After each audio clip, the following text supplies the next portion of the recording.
KPK के chief minister Ali अमीन गंडापुर साहब की अभी मैं एक तकरीब से खिताब कर रहे थे, तो वीडियो मैंने उनकी देखी, जिसमें वो केपीके के यूथ जो एंटरप्रेन्योर्स हैं या जैसे लोग जो अपना बिजनेस स्टार्ट करना चाहते हैं, उनके हवाले से उन्होंने उस तकरीब में बहुत अच्छी अनाउंसमेंट की है, जिसमें उन्होंने कहा है कि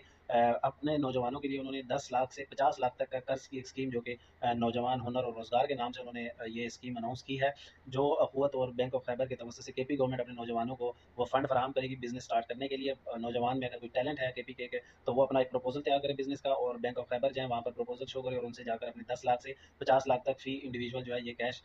वसूल कर सकता है बैंक ऑफ खैबर से। लोन को पे बैक करने का तरीकाकार शेड्यूलिंग अभी तक बैंक ऑफ खैबर या केपी गवर्नमेंट की तरफ से जारी नहीं की गई। अभी सिर्फ उन्होंने अनाउंसमेंट किया है, लेकिन केपीके के ऐसे नौजवान जो अपना काम करना शुरू करना चाहते हैं, क्योंकि जैसे आप लोग जानते हैं कि आजकल रोजगार नौकरियों के हवाले से बहुत कम है, लोगों की उम्मीदें खत्म हो चुकी हैं, तो ये एक ऐसा उन्होंने ऐसी अनाउंसमेंट की है जिससे लोगों में थोड़ी सी उम्मीद की किरण जो है वो जाग जाएगी। लोग अपना कारोबार सेट करें और अपना कारोबार सेट करके दूसरों को एम्प्लॉई अपने